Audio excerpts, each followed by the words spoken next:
Hello everyone, कैसे हैं आप लोग। आई होप आप सबकी पढ़ाई बहुत अच्छी चल रही होगी, प्रिपरेशन एकदम पीक पे होगी आपकी। ठीक है। और ये जो हमारा डेली एमसीक्यू सीरीज़ का आज दूसरा दिन है। अगर आपने पहला वीडियो नहीं देखा है तो जाके ज़रूर देखें।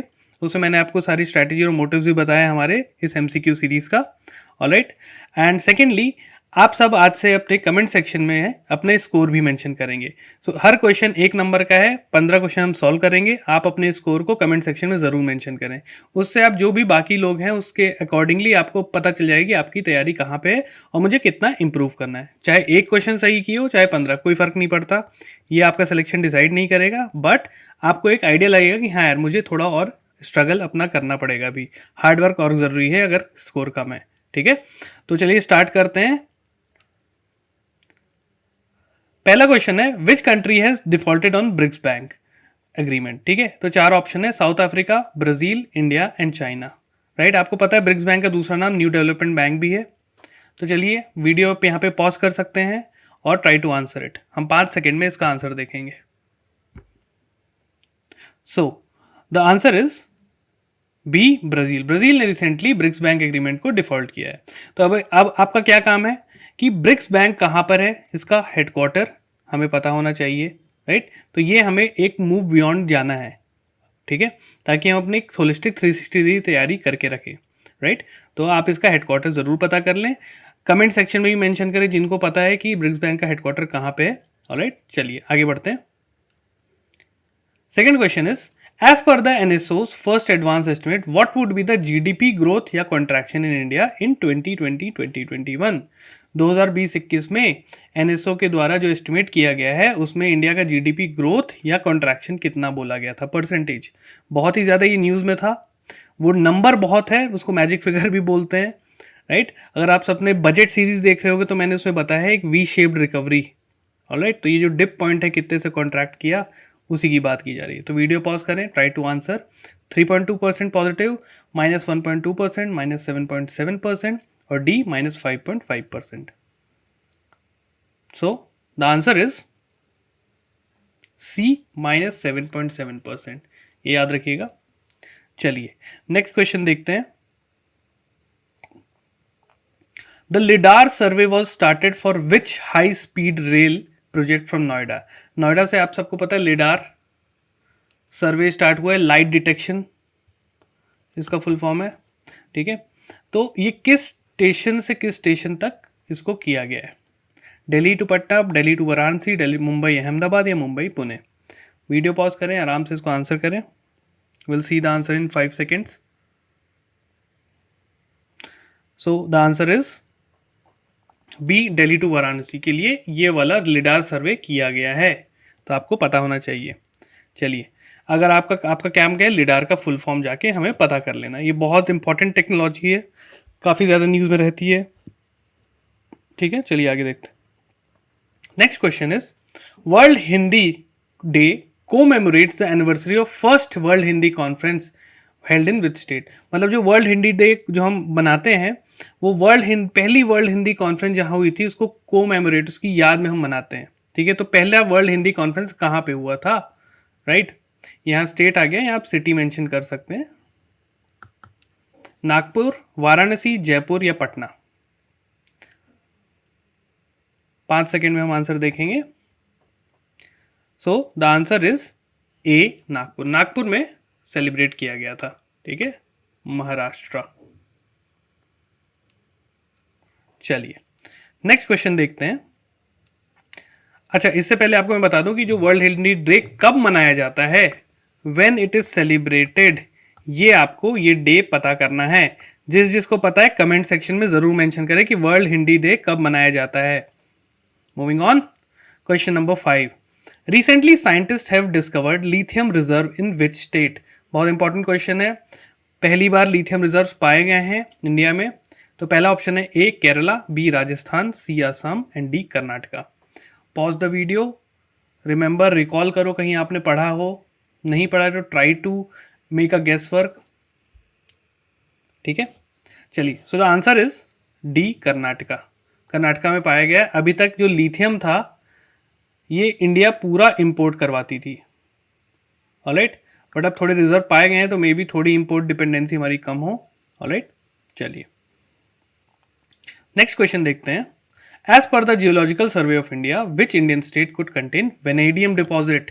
ये भी बहुत इंपॉर्टेंट है, रिसेंटली न्यूज में था, पेपर में भी आया हुआ है, पूछा जा सकता है. तो option is A Assam, B Jharkhand, C Bihar and D Arunachal Pradesh. Try to answer it. इस टाइप के जो भी नए नए मिनरल्स हैं ना, जो अभी तक नहीं पाए गए हैं, वो जब मिलते हैं तो वो क्वेश्चन जरूर आता है एग्जाम में. So the answer is D Arunachal Pradesh में पाया गया है. ऑलराइट, चलिए अब आपका क्या काम रहेगा, जियोलॉजिकल सर्वे ऑफ इंडिया, इसका हेडक्वार्टर पता कर लेते हैं यार क्या है. ऑलराइट, या इसके चेयरमैन, प्रेजेंट चेयरमैन कहाँ है या इसका, ठीक है. तो ये सारी चीज़ें आपको, और ये सब चीज़ें कमेंट सेक्शन में मेंशन करते रहो जिसको जो याद आ रहा है, ताकि जो बाकी सुने उनको भी हेल्प मिल जाए. ऑलराइट, और आपको कहीं और ढूंढने की जरूरत ना पड़े, कमेंट सेक्शन में आपको सब मिल जाए. Moving on. और जब लिखो आप कमेंट सेक्शन तो उसे पूरा लिखा करो कि जियोलॉजिक जीएसआई हेडक्वार्टर HQ लिख दो और डैश करके आंसर लिख दो. ठीक है, चलो moving on. Question number 7. Where is the headquarters of national AIDS control organization. NACO short में बोलते हैं इसे. बताइए. A Delhi, B Mumbai, C Hyderabad और D Kolkata. So the answer is A Delhi. Delhi में इसका हेडक्वार्टर है. Moving on. अब आपका क्या काम रहेगा, नेशनल एड्स डे कब मनाया जाता है ये पता कर लो. राइट, सो ऐसे एक होलिस्टिक तैयारी होती है, एक क्वेश्चन से हम 2 क्वेश्चन सॉल्व कर सकते हैं. ऑलराइट, चलिए नेक्स्ट क्वेश्चन देखते हैं. India's first labour movement museum is to be launched in which state या यूटी में. पहला इंडिया का फर्स्ट लेबर मूवमेंट म्यूजियम कहाँ बनेगा. कर्नाटका, केरला, तमिलनाडु और west Bengal. Pause the video, try to answer it. अभी आप सबको पता है कोविड के टाइम में लेबर्स के बड़े दुर्दशा हुई थी. ठीक है, तो उसी से रिलेटेड आपका एक लेबर मूवमेंट म्यूजियम भी बन रहा है. चलिए देखते हैं answer. Answer is B, Kerala. ठीक है, चलिए नेक्स्ट देखते हैं. अब आपका क्या काम रहेगा, हम वर्ल्ड लेबर डे पता कर लेते हैं. याद आ रहा है 1 मे डे बोलते हैं जो. ठीक है, चलिए question number 9. Which union ministry won the SKOCH challenger award. बहुत इंपॉर्टेंट अवार्ड है, गुड गवर्नेंस के लिए दिया जाता है. ठीक है, तो ट्रांसपेरेंसी इन गवर्नेंस कैटेगरी के लिए किस मिनिस्ट्री को अवार्ड मिला है. A ministry of Panchayati Raj, B ministry of home affairs, C ministry of education और D ministry of minority affairs. 5, 4, 3, 2, 1. So the answer is A, ministry of Panchayati Raj. Alright, चलिए देखते हैं. अब देखो आपका क्या काम रहेगा. आप सबको पता है कि ट्रांसपेरेंसी इंटरनेशनल आपकी एक रिपोर्ट निकालती है. कौन सी, ग्लोबल करप्शन इंडेक्स. बहुत इंपॉर्टेंट इंडेक्स है. देखो एक और क्वेश्चन यहाँ रेडी हो गया. ग्लोबल करप्शन इंडेक्स या वर्ल्ड करप्शन इंडेक्स कौन इंस्टीट्यूट निकालती है, ट्रांसपेरेंसी इंटरनेशनल. इंडिया की रैंकिंग क्या है आप जरूर याद कर लें इसमें. ठीक है, चलिए नेक्स्ट देखते हैं.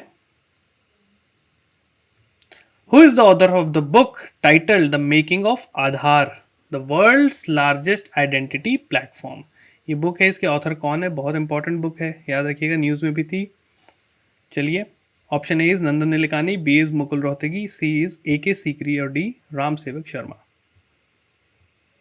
Answer is D, Ram Sewak Sharma जी ने ये किताब लिखी है.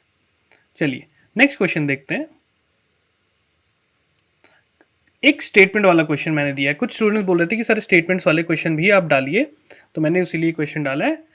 राइट, ये क्वेश्चन अगर नहीं भी बनता कोई बात नहीं है, थोड़ा डिफिकल्ट भी है. अगर जो लोग बजट सीरीज देख रहे हैं उनको जरूर ये क्वेश्चन बन जाएगा. Consider the following statement regarding Mitra scheme. So पहला स्टेटमेंट है, Mitra scheme will provide subsidy to textile sector to make it internationally competitive. Second statement is textile sector is the second largest employment generator in the country. So which of the following statement is or are correct? 1 only, 2 only, both 1 and 2 या D none of the above. आराम से pause करो video, try to answer it. 5 second में हम, चलो इस पर 10 second ले लो आप. 10, 9, 8, 7, 6, 5, 4, 3, 2, 1. So the answer is C both 1 and 2। सबसे बड़ा कौन सा है आपको पता है, agriculture is the largest employment generator आपका, उसके बाद आपका टेक्सटाइल सेक्टर है। ऑलराइट, मित्रा स्कीम ये यूनियन बजट में भी दी गई थी, मैंने आपको बताया भी है, तो जो भी लोग बजट सीरीज देख रहे हैं उनको इजीली मिल जाएगा। चलिए नेक्स्ट क्वेश्चन देखते हैं, question number 12। Agri Udan recently seen in news related to agricultural entrepreneurship, agricultural export promotion, agriculture mechanisation या D none of the above. So the correct answer is A, agriculture entrepreneurship, right? Agri Udan scheme इसीलिए launch की गई थी, agriculture में entrepreneurship बढ़ाना, young लोगों को motivate करना कि आप आइए एग्रीकल्चर रिलेटेड बिजनेस या एंटरप्रेन्योरशिप एक्टिविटी करिए, नए नए स्टार्टअप्स वगैरह लेके आए। चलिए क्वेश्चन नंबर 13 है आपका, with reference to DRDO what is Rakshita. ठीक है, रक्षिता क्या है, डीआरडीओ ने, अब देखते हैं क्या चीज़ है वो। ए यूएवी, यूएवी का मतलब होता है अनमैन्ड एरियल व्हीकल, ड्रोन्स जिसको बोलते हैं कई लोग। B bike ambulance, C air ambulance या D bomb detector. So Rakshita इसमें से क्या है। Pause the video, try to answer it, try to recall आपने जो भी पढ़ा है, कहीं भी जो करंट अफेयर्स आपने पढ़ा है। So the answer is B bike ambulance. Okay, moving on to next question, question number 14। Which country chaired the recent session of Executive Board of World Health Organization WHO का executive board किसने recently chair किया था जनवरी 2021 में, बहुत ही recent news है। A Russia, B USA, C India और D China. So the correct answer is C India. India ने recently इसको चेयर किया था। अब आपको क्या काम है, WHO का लेट्स से चेयरमैन या फिर मैनेजिंग डायरेक्टर कौन है, राइट, पता होना चाहिए। इंडिया से कौन इंडिया के रिप्रेजेंटेटिव हैं तो आपको पता होना चाहिए उनका नाम। ठीक है, चलिए question number 15, the last question for the day. Which institution releases the Indian innovation index. CSIR, council of scientific and industrial research, B NITI Aayog, C DRDO और डी RBI। कौन सा इंस्टीट्यूशन निकालता है Indian innovation index. So the answer is 5 4 3 2 1। Answer is B NITI Aayog. Alright, ठीक है, तो अब देखो आपका क्या काम है कि ग्लोबल इनोवेशन इंडेक्स ये कौन निकालता है। कमेंट सेक्शन में मुझे जरूर बताएं ग्लोबल इनोवेशन इंडेक्स कौन सा इंस्टीट्यूट निकालता है एंड इंडिया की रैंकिंग कितनी है इसमें। इंडिया की रैंकिंग इज वेरी इंपॉर्टेंट। तो ये दो चीज़ आप मुझे कमेंट सेक्शन में ज़रूर करके बताएं ताकि आपका ये कंप्लीट क्वेश्चन में भी अगर आए तो आपको इजीली बन जाएगा। ठीक है, so this is all for today and I will see you in the next video. और उससे पहले मैं आपको बता दूं कि पूरी प्रिपरेशन में जो भी आप तैयारी कर रहे हो स्टेट की, UPSC की या जो भी अदर एग्ज़ाम की, दो इंपॉर्टेंट चीज़ है, डेडिकेशन एंड डिसिप्लिन। क्या आप ये जो हम पढ़ाई कर रहे हैं, जो हम MCQ सॉल्व कर रहे हैं, फॉर द नेक्स्ट 365 डेज आप डेली विदाउट एनी ब्रेक कर सकते हो कि नहीं। इसमें आधे लोग तो आधे से ज़्यादा 80% इसी में ये मुश्किल से 100 दिन भी में ही बाहर हो जाते हैं। फिर जो रेस्ट लोग 20% बचते हैं उनमें असली कंपटीशन होता है। ठीक है, तो ये दो वर्ड ज़रूर याद रखिएगा, डेडिकेशन एंड डिसिप्लिन। ऑलराइट, और इसको ज़रूर फॉलो करना है आपको if you want to succeed. So I'll see you in the next video. Have a safe day. Bye.